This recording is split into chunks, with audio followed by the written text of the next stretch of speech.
If you've got a thirst for knowledge and a love for craft beer, then tune in to our podcast and let us bend your ear. From UFOs to rock and roll, you'll be ROTFL, you're AO. Saying, are you shitting me? Welcome to another edition of Are You Shitting Me? My name's Aaron, and with me always is my good friend and co-host, Brett. How's it going? Hello, Aaron. Hi, shitters. How are you? Hey, shitters. How's it going? What's new, Aaron? Not much, really. Nothing's ever new for me, man. I just work on music and guitars, and that's basically what I do. Yeah, my life is basically the same. So how about you? Living the dream, as always. Special guest with us today here, right? Oh, my God. Yeah, we do. We have Danielle, who is co-host of the National Park After Dark podcast. You guys just recently celebrated 4 years, I think, correct? We did. Yeah. Thank you for having me. Welcome. Yeah. Thank you so much. 4 years has flown by. Can you tell us about the podcast a little bit? Sure. So myself and my co-host Cassie, who has been my longtime friend since after college, we met actually working at a veterinary hospital that we worked at together. And that's kind of where we got the idea of starting the podcast. We were each other's outdoor coworker friends. You know, you have different coworkers that fit different roles. Okay, I'll go out for margaritas with you, or I'll go on a hike with you, and etc. So Cassie and I were really the outdoor people of our work group, and we would spend a lot of time outside in the White Mountains of New Hampshire on our days off. And I have always had a morbid curiosity for my entire life.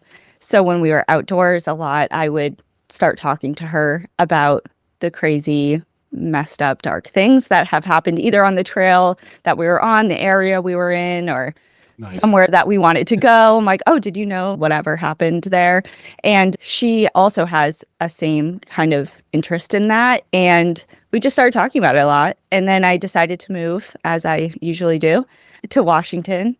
And she was going to move to Vermont. And we were both in New Hampshire at the time. So we were going bi-coastal, and we wanted to keep the conversation going in just a different format. So we decided to start the podcast with no clue as to how to do that. We were familiar with that. Yes, completely self-taught, lots of Googling, YouTube tutorials, lots of late nights because we were still working as vet techs at the time. And yeah, so it took off with similar like-minded people, and 4 years just went by like that.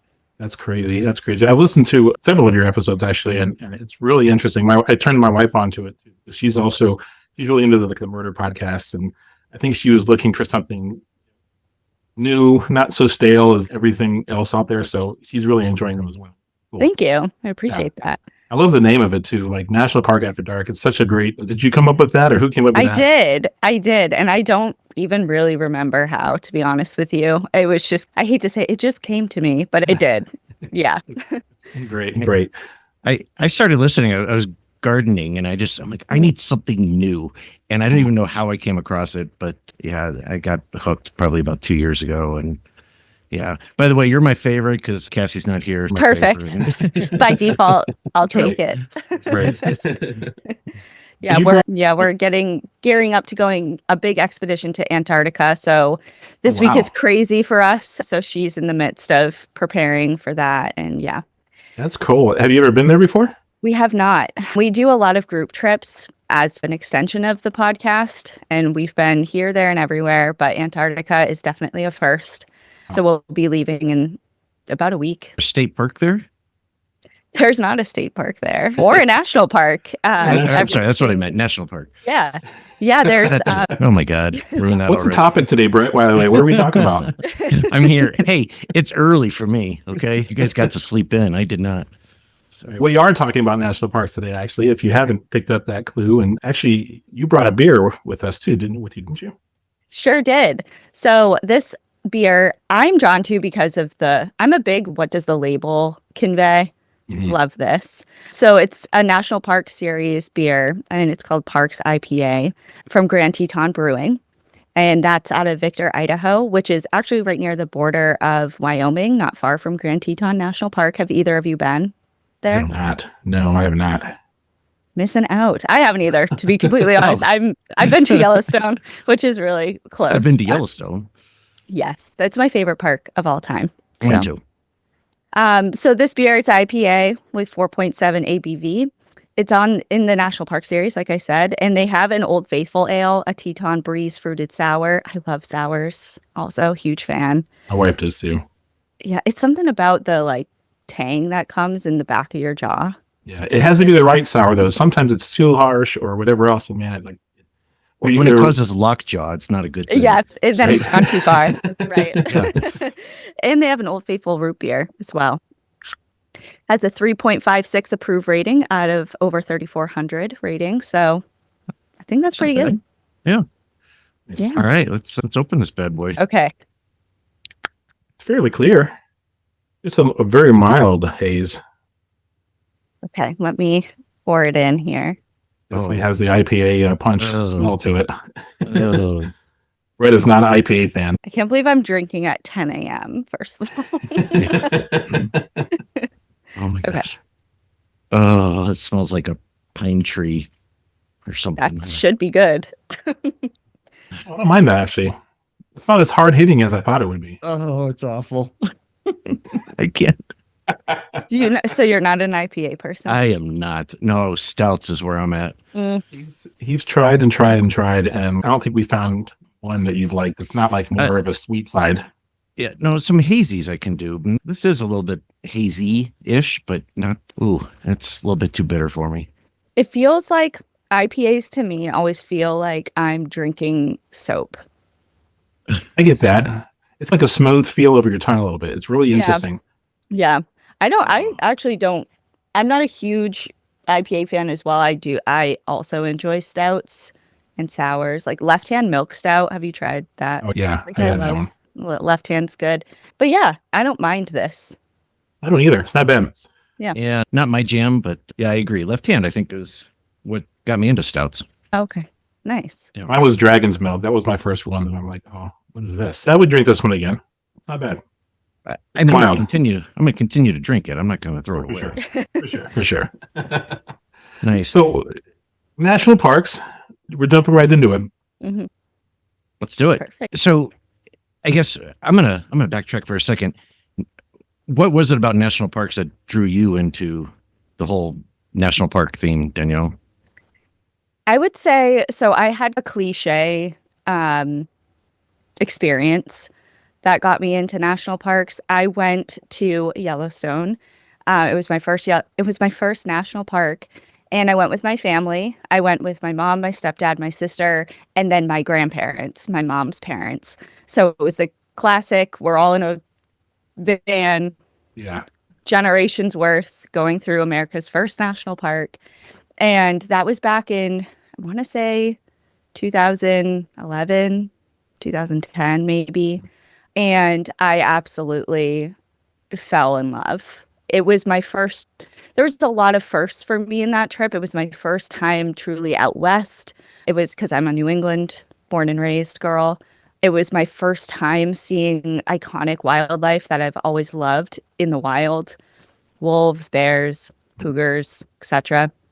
And it was my first time being in a protected space of that magnitude and seeing so many other people there for the same reason and for the same appreciation and love for this.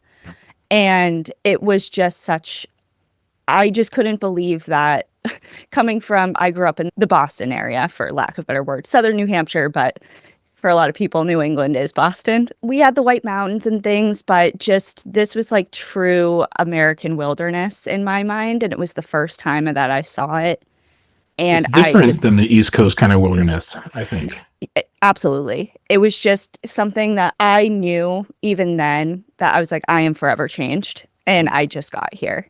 And it's true. It totally changed the trajectory of my life. It's why I decided to move out west. It's why I decided to work with wolves. It's the reason for a lot of things. And the podcast, honestly, because the first day I got there, I went into the visitor center and went straight to the book section of the gift shop because I'm a bookworm.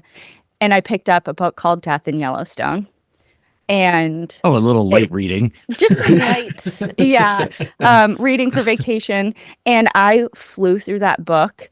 And as we were going through the park, so I was that person like, This right over here is where this person will sit, severed head. someone got mauled Oh, right over jeez. here, or this person's car flew off a cliff over here, or whatever. And it just added a lot of richness to the experience. I don't know if my Sure. family appreciated it, but I thought it was great. So that was my intro to the park system. And then from there, I've been hooked.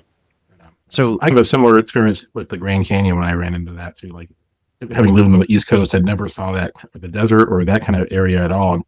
It was just amazing. Breathtaking is really all I can say about it. It was just awesome. I've been back there several times. That's my favorite. I've never been to the Grand Canyon.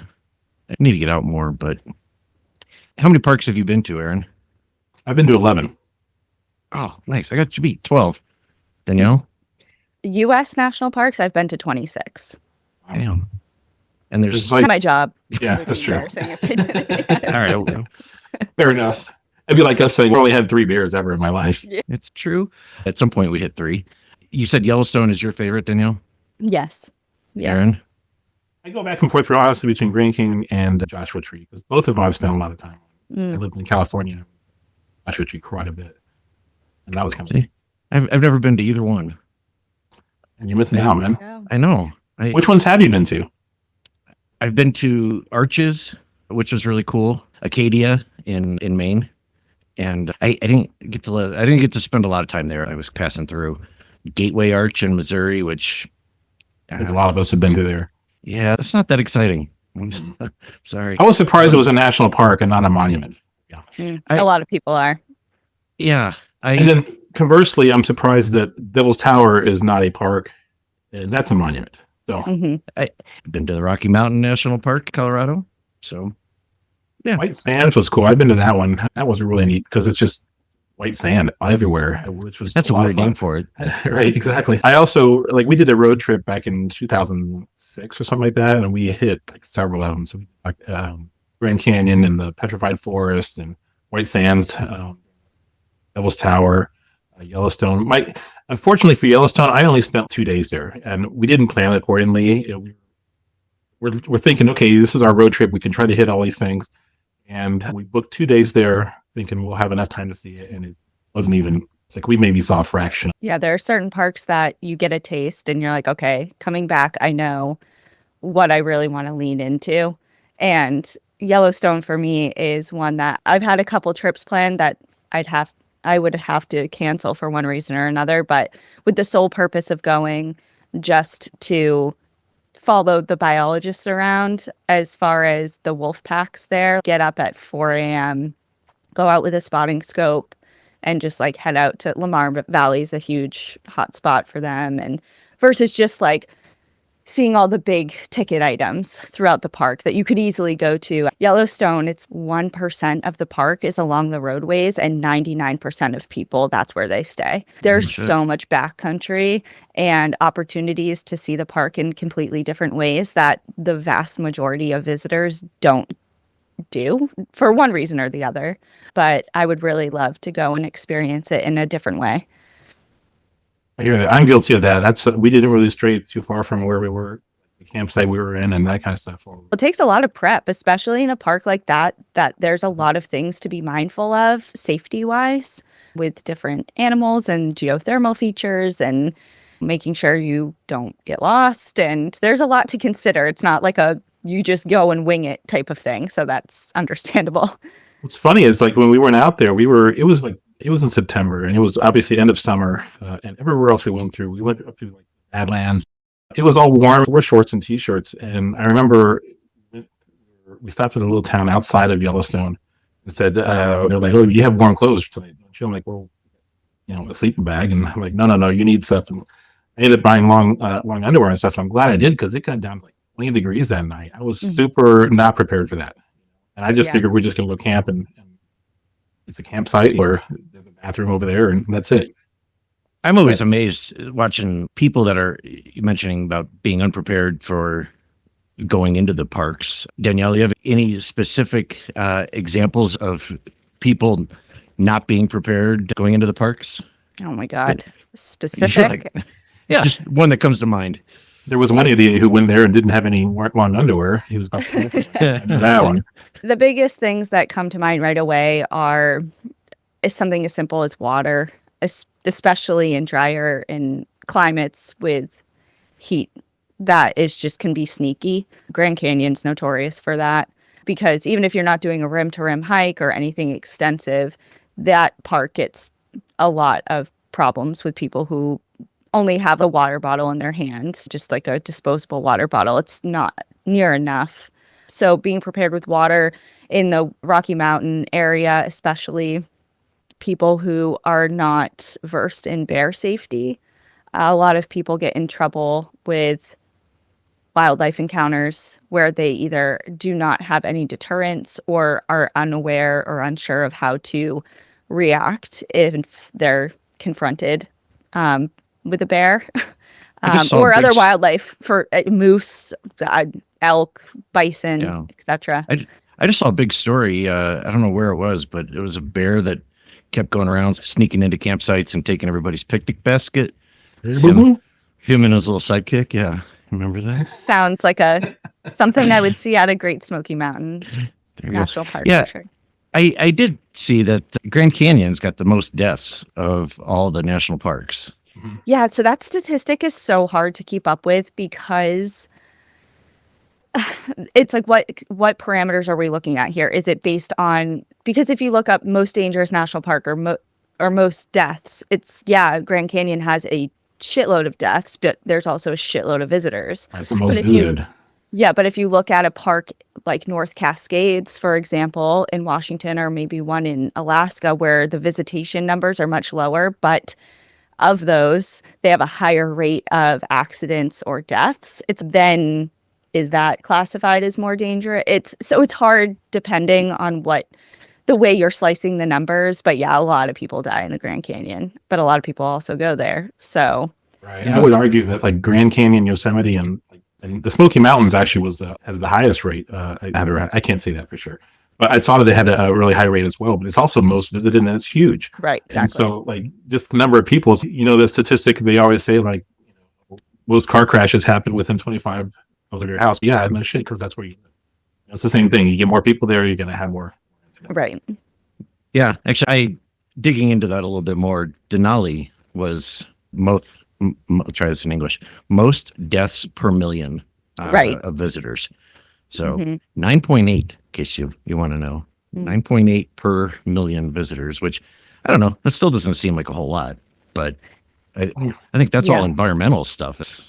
A lot of it is climbing accidents in Denali or falling into a crevasse or hypothermia or I saw that the number the redwood forests, their death rate is mostly due to motor vehicle crashes. But that's interesting. I don't know, is it just because that's where people drive through? Is it just the winding roads getting up to there? I don't know. Maybe. I've been there once. Actually, I didn't go to there. I went to Muir Woods, and it was very windy, and certainly they were treacherous to get past a couple points with some cars. So maybe that's the case. I don't know. Yeah, I saw Virgin Islands top cause of death, drowning. That would make sense. Yeah, that makes sense. Yeah. Yep. I didn't see stupidity listed on any of them though. That's probably number one, isn't it? Like a contributing factor to a lot of them, unfortunately. I just crack up when I see these videos of visitors to the parks that, like, I saw one of somebody messing around with one of the thermal water features in Yellowstone. Seriously? Are you that stupid that you're going to go and whatever they're trying to do? Like, why would you touch it? Or walking up to take selfies with bison? That doesn't seem that smart. No, it makes me pull my hair out. I follow Taurons of Yellowstone still, but I've debated muting them or unfollowing for a while because it is so like infuriating. It makes you want to rip your hair out. And at face value, like for the average person, you can laugh it off and be like, that was stupid and what is wrong with you? But for someone who like looks at it in a different way, like I do, like I just see all of the domino effects that can come from that and the price that either the natural features have to pay or wildlife that's involved that is now put down because somebody left their trash out or decided to approach and it reacted, and now that animal needs to pay the price for that decision. And it's really depressing that we just can't get our shit together enough and to be responsible and respectful visitors to these wild places. It drives me insane. It's the Instagram effect kind of thing. It's social media, you're trying to do it for likes and whatever else, and you get people who are, you see them knocking over rocks. Let's see how quickly it rolls down the steps or down the hill or whatever else, or stealing fossils. And yeah, there's a huge debate about geotagging in social media. Do you like the whole gatekeeping thing? Is that something that there's just a debate whether or not it's the right thing to do? Because on one side, people are saying, if you can go there and visit, why don't gatekeep? Like, where are you? We all deserve to be able to experience wherever you are, whatever you're doing. But then on the other hand of that, it's okay if you give out that information, now 5 million people know where this secluded, nice spot is that has been flying under the radar for this long, and now the floodgates are open and it's going to get destroyed because people are irresponsible. So it's that since the dawn of Instagram and social media, just really always being a hot point of debate. So what do? We cut people to just virtual reality visits? That might be the only alternative. I mean, I'm joking, but not, because the whole point obviously is to preserve nature. And when we're going out, and we as a society, when we're going out and ruining this stuff, we're going to ruin it for future generations. And it doesn't help either. Certain cuts from budgets and things like that have been happening more recently in like the government and national parks and that kind of stuff. It should be monitored. It should be kept up. And I think it's a very important position, I feel like. Yeah, that is a huge thing in our world right now. We actually just wrapped a episode that's coming out at the beginning of March about that exact thing, just addressing what the budget cuts mean for public lands. And we also talked to 3 different people who were wrongfully terminated from their positions, either within the U.S. National Forest or the National Park System, and just their experience and what it means for public lands as a whole and where this is going. Because a lot of people are very concerned that this is just the tip of the iceberg to something much larger, which as the literal days unfold, it's becoming clearer and clearer. This administration's trying to strip the Antiquities Act, which has been in place since 1906. Every president and every administration has agreed that's a good idea, and we should probably keep that around up until now. And the point of that is to open public lands for natural resource mining. Privatization as well, corporate getting in there too. I don't like that either. It's crazy, and it's sad, unfortunately, I think, because it's sad. Yeah, well said. Danielle, I think I saw on your Instagram or someplace, you had a place for people to go and get a sample letter that they can write to elected officials. Yeah, we have a link on our Instagram bio that just goes to a Google Doc that we put together that is just a very simple, straightforward letter template that you can use to either fill in and send or use to call as a script, and a resource of how to find your local representatives or your state representatives to say that this is wrong and that you oppose the budget cuts that are affecting public lands, et cetera, et cetera. Yeah, so it's right there. It's super easy. It takes a minute to do. And because of the cuts, it was almost overnight, wasn't it? Like all of a sudden, it was legitimately overnight. Yeah, especially talking to, because there's a lot of information online, right, swirling around. It's what actually happened. But after speaking to 3 different people with very different backgrounds, different parts of the country, different roles, had the same experience. And it was essentially on February 14th, they were locked out of all of their government emails, and they were told that they were being terminated due to poor performance, despite having glowing letters of recommendation and glowing performance reviews. And this was coming not from their supervisors, but it was the same letter that they got, cookie cutter letter that came from the powers that be above their supervisors. And overnight lost their job. There was one ranger we talked to. He'd been a ranger in Yosemite for 15 years and lost his job out of nowhere. So it's hard because it's heartbreaking for people at an individual level. You're like, that's fucked up. Like, that's awful for that person, but it's also awful on such a grander scale. So it's just really concerning, and hopefully it gets turned around, because there's been a huge public uproar.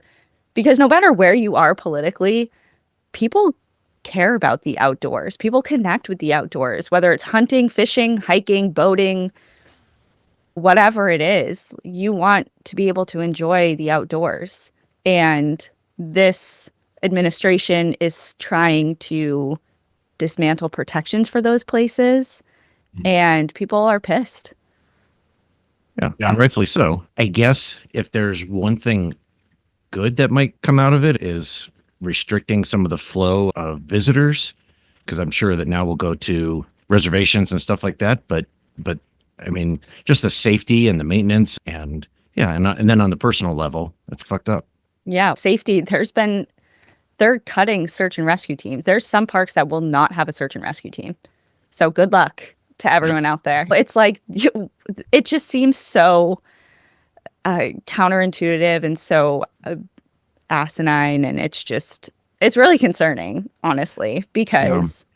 Well, hopefully we see a turn. I know that, sorry to cut you off. I know that there are other areas that have, I was just on the news the other day, they cut all these jobs and then it's like, oh shit. And now they're hiring people back, or trying to. So hopefully it's something like that where we can get some personnel back in there. But I don't know. I think this is something we're going to see a lot of drastic changes with, like I said, day by day, just because it happened so suddenly.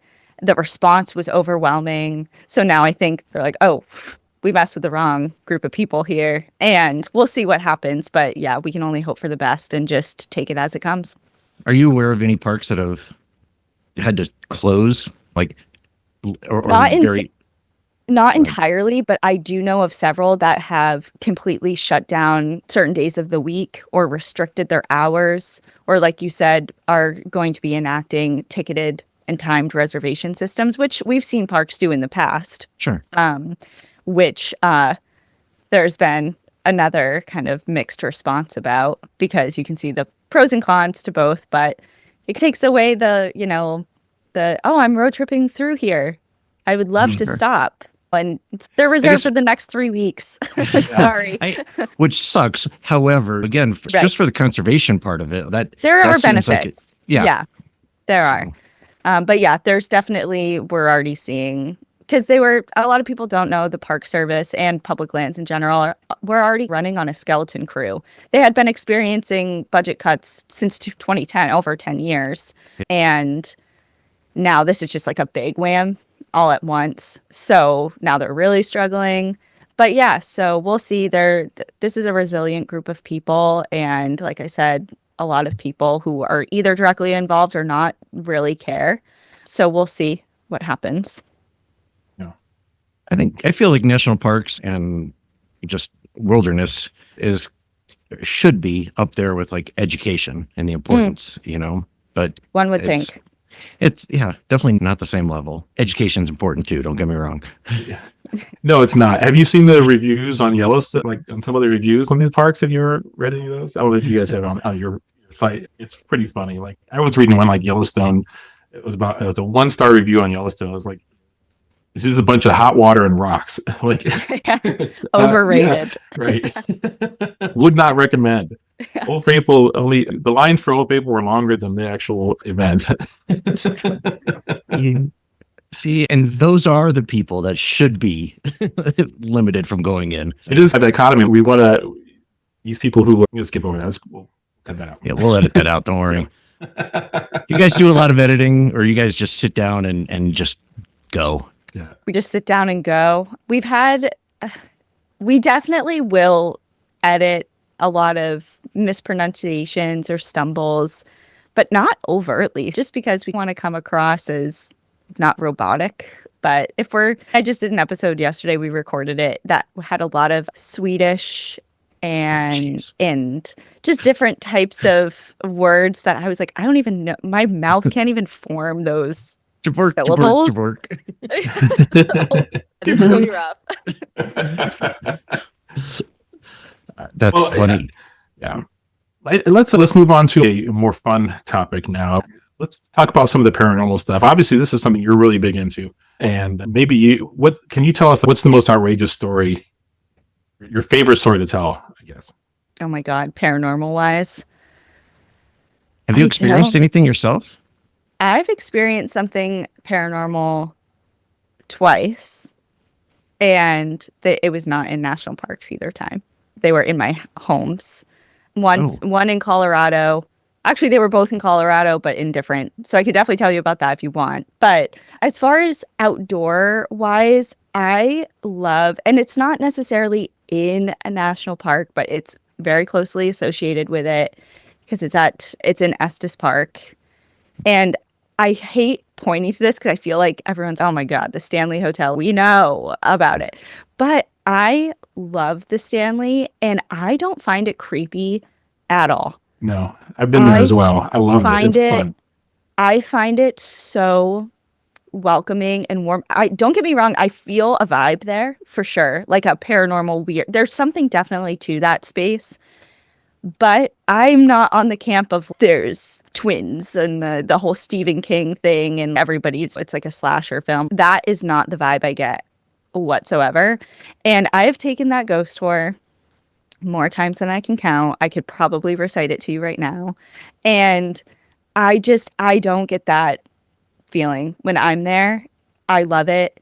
I know that. Have you heard the Jim Carrey thing about there? They filmed part of Dumb and Dumber there. Okay. And Aspen, California. Beautiful. Where the beer flows like wine. That's right.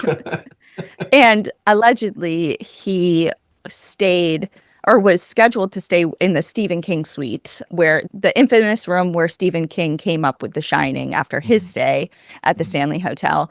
And I guess he lasted less than like an hour and ran out screaming and decided to stay at a Holiday Inn on the other side of town and refused to be on site at the Stanley unless they were filming. Wow. And he will not speak about that experience. And there's not a lot of information about what happened to him there. But I just have the opposite experiences. I really enjoy it there. Have you ever been to the one in Yosemite, like the Yawani? Yeah, thank you. Yeah. I know that was also like, I understood like the blood scene from The Shining was taken off of their elevators or their doors or something like that. They had the two red doors, and that was inspired by the blood scene. Yeah, so the Yawani, the Shining is actually really interesting because the story was based off an experience that happened in the Stanley Hotel. Mm-hmm. The interior shots of that film are all the Yawani. Oh, okay. And the exterior shots of the building are the Timberline Hotel on Mount Hood in Oregon. Interesting. So there's all these little pieces. And the big opening scene of The Shining is going to the Sun Road in Glacier National Park. The nice over the Yes, the big winding, flyover. So it's interesting because there's little bits and pieces of national park and forest all in that movie. I feel like I've been misled. That's but the television series that came later is all in the Stanley Hotel. It's hard to follow. I've seen both, actually. The television series actually followed the book a little closer, but I love the movie. I just watched the movie the other day, actually. So. Yeah. I haven't seen it in years, but at least in its entirety. But yeah. Yeah. And then another paranormal thing that I didn't experience, but I was there for, and I saw Cassie going through it. So we stayed at the Crescent Hotel outside of in the Hot Springs area in Arkansas. And it's allegedly one of the most haunted hotels in the country.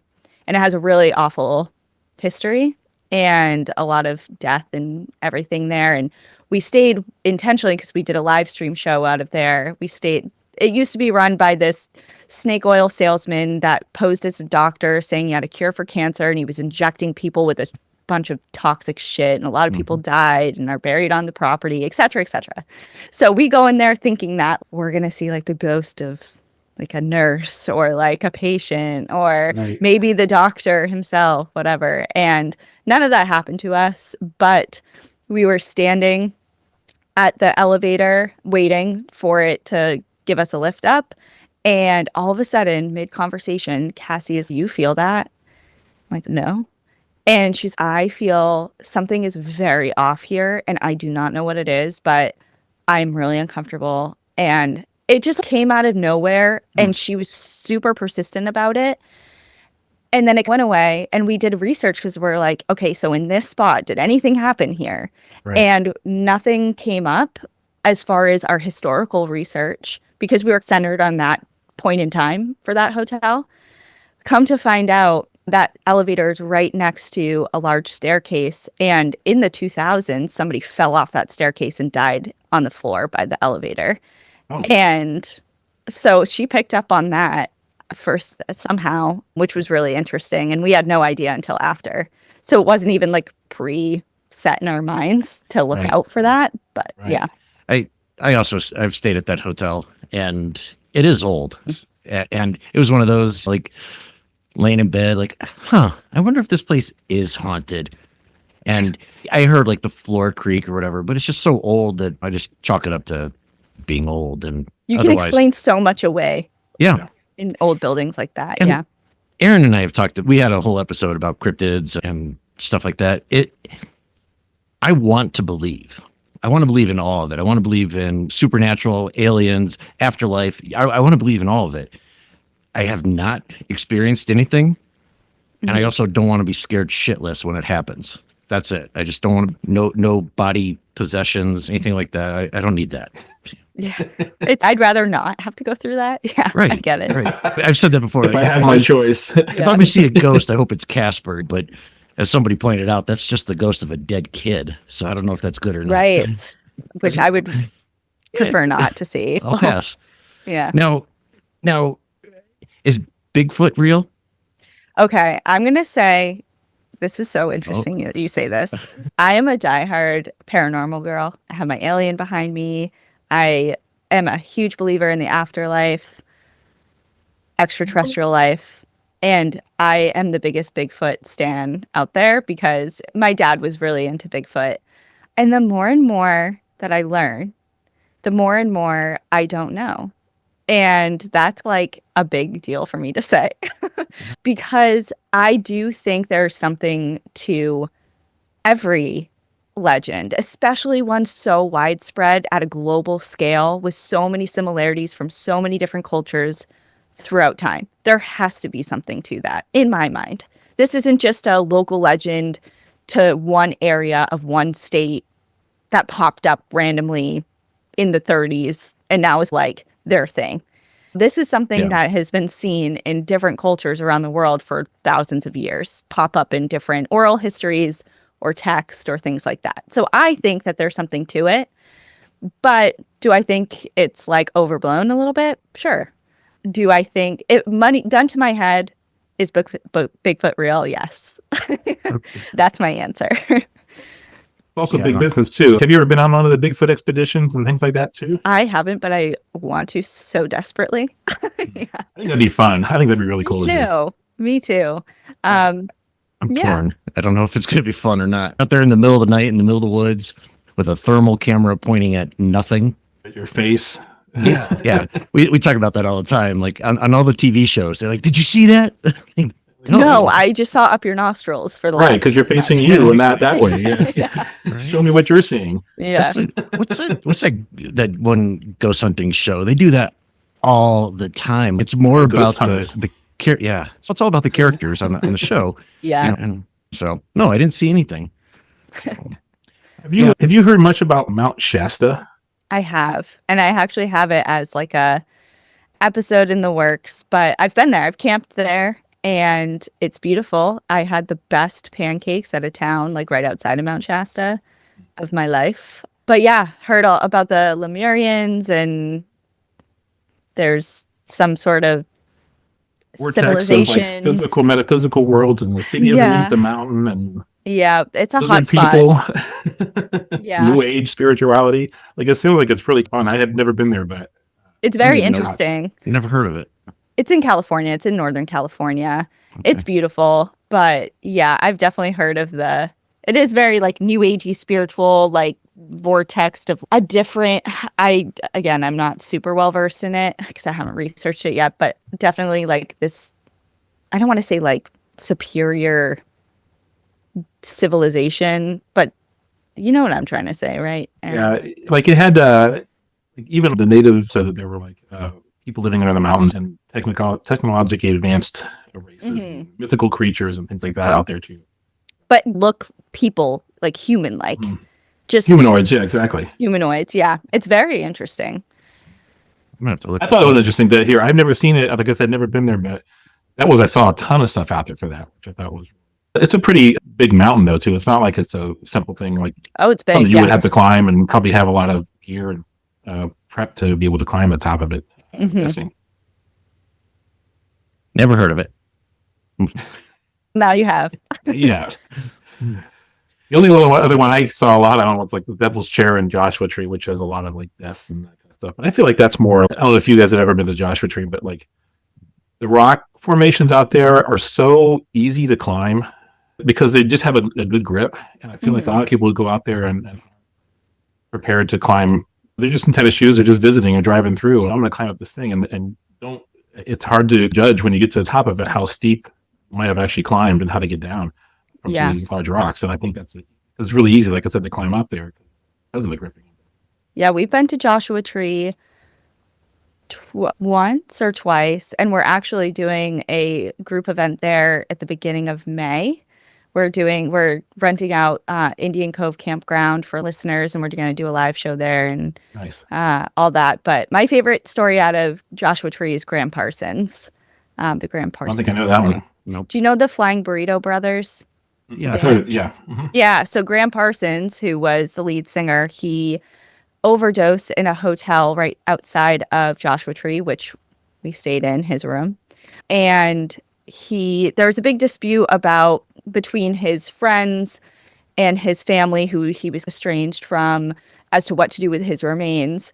And his friends posed as funeral directors and got his body as it was being loaded onto a plane to be flown back to his family in Louisiana.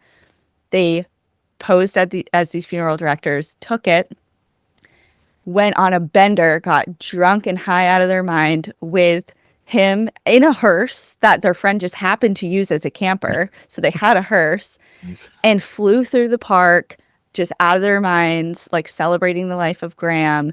And then they pulled off onto the side of the road in the park and lit him on fire to try and cremate him. Oh, shit. Okay. Okay. And then, As one does.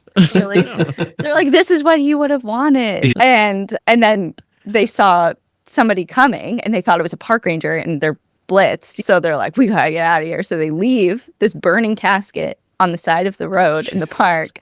And it just happened to be another visitor because it was in the middle of the night. So they just saw the headlights. They thought they were in trouble. Yeah. And it was just another visitor who happened to see it. And they're like, what the hell? Double Han Graham. And so anyway, it was a whole thing. But that was just a wild story. And Wow. yeah. I've never heard that. That's awesome. Yeah. Not in a good way. It's awesome. It's like a fitting end for the life he lived, I think. Yeah. So, yeah. Aaron, That's how I want to go out. Yeah. Oh, a Viking. I'm in. Viking funeral for you. All right. What do you think of the beer? Has it gotten Mine's- better? Mine's empty. I'm done. Oh, wow. I don't mind it. Again, I'm not loving it, but I don't hate it either. It's not like I could never drink this again. It is mellowed out for me, so that's a good thing. So it was just a little bit too bitter at first. Definitely when it gets warmer, it mellows out a little bit more. I think that's the deal. And I liked it a lot. We all do. I did a fun little Google search back to the cryptids. I do think, as you mentioned, Danielle, like, why are there so many places that have a Bigfoot-like creature? There's the skunk ape and others that are like Yeti. everything's an ape and it all smells and it's all furry. So I think there's something to that. So I don't know if you're familiar with Gigantopithecus or have ever heard of that. Yeah. So it's no. Did you say no? It doesn't ring a bell. Okay. All right. So Gigantopithecus we have skeletal remains of it. This was an actual animal that once lived on Earth that looks very familiar or very similar to what we describe as Bigfoot, like a giant ape. They had big heads, right? Big heads, bipedal, stands on two legs, walks, it's furry, hairy, whatever you want to say. I know a few people like that. So we have fossil record of this animal. We know that it existed.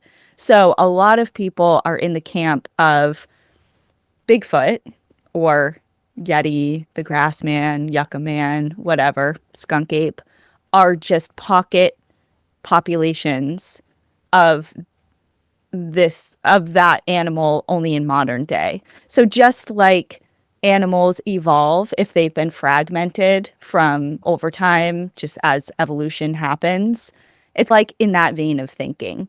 Okay, there was this umbrella species of Gigantopithecus at one point, and as things happened over time, either geographic separation or they're fragmented now because people are prevalent and we're pushing them into the last little pockets of the wild world. They've adapted to their surroundings. So a Yeti is going to have white hair because they live in a snowy environment, just like Arctic fox. Or in the Pacific Northwest, they're different because they're in a different area. So some people think of it along those lines, and that's more of the science mind. And I think there's something to that, perhaps. I might be in the camp of, I think they were maybe once way more prevalent if they did survive. And now they're larger than life in our minds because we've just snowballed them into this big lore and legend. And maybe there are some still out there, but in no way the same as they used to be, maybe in 500 years ago. Who knows? I don't know. I would like to think that there's still some mystery and magic in the world. It keeps me sane to think that it's not all like this everywhere. Yeah. Doom and gloom. Yeah. And there's still like beings out there that are just from another time, another place, just out there living. So yeah, you made me, for no particular reason, you made me think about this. Are there other countries that you're aware of that do national parks better than us? That's a good question. In which way? Like preservation, visitation? Yeah, maybe they're a little bit, maybe in Australia, they're a little bit more hardcore about preserving the outback. I don't know. And again, I hate to say that we need more rules. Maybe that's why they're more preserved or whatever. I don't know. Or maybe they have better accessibility. That's one of the problems with some of our parks is that you can't get to them, or it's difficult to get to them. It's so interesting because I guess the short answer of that is I don't know. But based off of my personal experience, I've been to parks in Europe, Asia, South America, and by and large, they're like a lot different from the way that the parks are here. And I think that's because I've been to parks in South America that like I saw maybe 20 other people. And compared to the United States, that's obviously a lot different. I think with the US, our problem, and also something great about it, is so many people want to see them. And I would argue that they're almost very accessible, at least portions of them, right? Not everyone's going to go scaling the backcountry in Yosemite, but it's fairly easy for everyone to get there. There's any ability, whether you're able to rock climb or you're just confined to your car, you're able to experience the parks in some way. And I think that is a double-edged sword because everyone can go. Sure. If you do though, one of the things when we went, I really enjoyed was like they have those passports, which are really fun, and you get things stamped, and you can. We have ours obviously filled out with the 11 we've been to, and I don't know, I enjoy that. I definitely think that's like a fun thing if people are looking at going. Check that out. And also, one of the things we found on our road trip, and I don't know if they still do this now. This is several years ago. We bought the National Parks Pass. It wasn't as much. It was maybe $50 versus $25 at the time, but it lets you in all the parks for the entire year, which I think is really cool. I think that's a neat thing versus just paying $20 every single park, especially on a road trip like that. Yeah, because usually day passes are $30 something or so per carload, and if you get a national park pass for the year, it's $65 for the whole year, unlimited visits. And I do know that they have programs. It's either 3rd or 4th grade. I'm not sure, but if people have children that are that age, you can get a free park pass. And then also veterans or senior citizens or whatever. They have so many ways to make visiting parks doable for everyone, because the outdoors are for everyone, and everyone should be able to experience seeing a park and having a personal experience with them. But just be mindful, watch the rules, and pay attention out there, and make sure you're not trying to mess up. Did you see some of the rules? I did not. Oh, there's one. I've never been to Death Valley, but apparently the hot springs that are in the park, there's a rule that you're not allowed to give birth in the hot springs. Like, it's that rule was created because someone did it. Shenandoah National Park. There's no burying your poop in less than 3 inches of cover. That should go everywhere. That should go everywhere. That's just saying. Right. No one wants to step in that. Come on. In all national parks, it is technically illegal to tease the animals. And? Yes. Who's doing this shit? To too many people. Too many. Yeah. I also saw that, and I don't know the right way to pronounce it. Cairns, those are the little rock formation. There is a rule that you're not supposed to knock those over. Mm-hmm. And part of the logic is that some rangers and other people use them as like trailheads or indications of where you're going. I never knew that was a thing. Yeah, they're not just like rock piles because somebody wanted to build a stack of rocks. A lot of people use them as guide. And you're not supposed to build them either, because then that's right. Throw people off. Just leave them. Don't contribute and don't take away. Yeah. Now, back to question. So for both of you, where should the next national park be? Like established? Yeah. Wow. And you could totally be biased for yourself. Like you really want it to be in New England. That's fine. But yeah, I don't know. I don't think Kansas has a national park, so maybe they need something. Going back to your original, I don't think it was a question, but we were just touched on it for a second about what the National Park Service controls and what they oversee and what the difference between a park or not is. So the National Park Service, as of right now, if you were to ask somebody how many national parks are there, they're going to say 63. And that's true because there are 63 national parks. But the National Park System actually oversees over 420 units. So that includes monuments, national scenic trails like the AT, national seashores like on Cape Cod, battle sites, there's cemeteries like you were saying, Brett. There's so many different facets of the National Park Service that they regulate and oversee. And sometimes they elevate national monuments to national park statuses and vice versa. Like Mackinac Island right now in Michigan, if anybody has been there, that's a state park, but that was actually the country's first national park. Oh, I thought it was second. Damn. Yellowstone is first, I would say. But yeah, Mackinac was dethroned, if you will. But national monuments have also been turned into national parks. So, and some people are like, why, like you said, Aaron, why is this not a national park if it's just a national monument? And there's an argument for the arch being a park and not an monument. But I don't want to get anyone St. Louis people mad.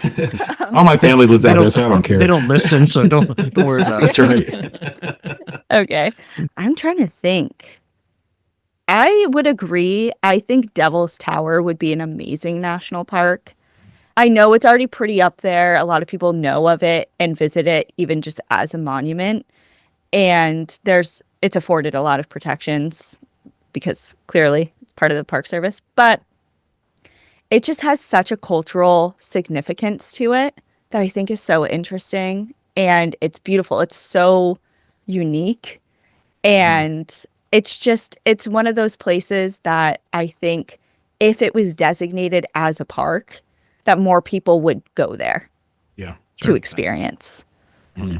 For me, I'm thinking it would be obviously the Devil Tower I love, and that would be the one as well, but also the meteor crater in Arizona. That's awesome. I went out there, but it's privately owned, and it's fine. They do a really good job on it. They have a museum and everything else, so I'm not saying it's not a fun thing, but I feel like it should be a national park. I just feel like it's this huge, big, really landscape thing that we have in our country that should be. Yeah. I think somewhere up in Maine would be cool too, just because I know there's Acadia and that's great, but Maine is so huge and a lot of it is just so beautiful. And Katahdin is technically part of the AT, which is technically overseen by the Park Service. I don't know, but it's not like a park. I do think it's interesting that President Trump has, enacted obviously some big budget cuts, and yet I think he's still going forward with a national park that he proposed. Actually, I think his first term, that is, I don't know, statues or busts of founders of our country. I don't know if you guys are familiar with this. Hold on a minute. Let me Google this because this is very important. Trump's. And of course it would be something like that. Sorry. Well, and I'm not trying to get political here, but it just and that's fine. Are you talking about Mount Rushmore? I know, it sounds familiar.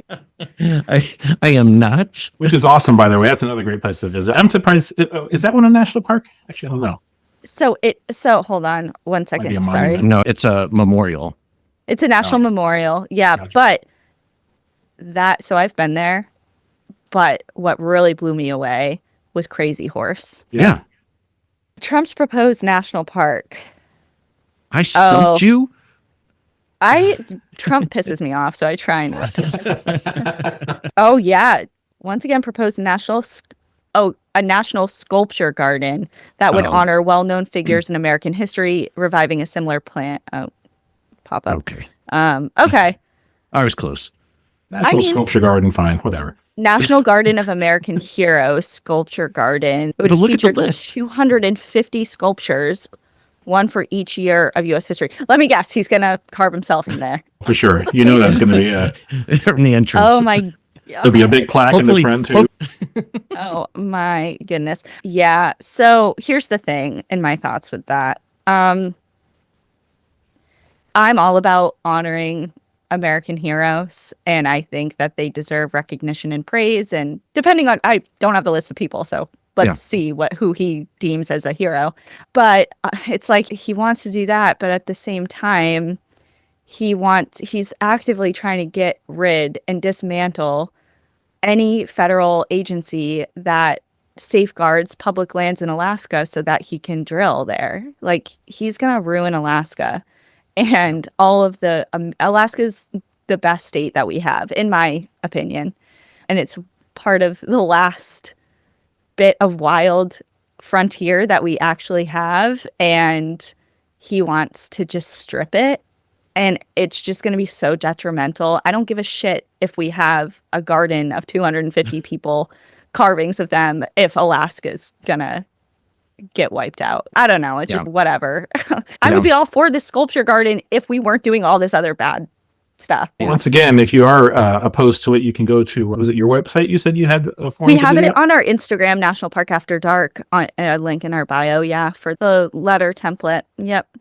If you'd like to learn more about the national parks, you can go to nps.gov. That is the actual website, the official website, national parks. You can check out everything out there that we did. This beer was amazing. I dug it a lot. Danielle, or 0 to 5, what would you rate it? Okay, I would say maybe like a 3. Yeah. 3's okay, right? Yeah, IPA scale for me, I'm saying it's a 4 because again, I don't do a lot of IPAs, but this one's pretty smooth for me. I don't like IPAs at all, but this one is. I'm almost done with it. Danielle, what's your website so people can go and check out everything about you and Cassie? Yeah, sure. Or email. Wait, what was it? Email, Whatever Instagram? you want to give us. Give us some socials. Oh, okay. So I always mess this up. So our website is npadpodcast.com.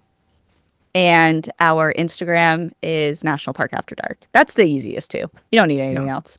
And they can pick you up anywhere they listen to podcasts, right? Spotify, Apple, wherever it is. Yeah. Yeah.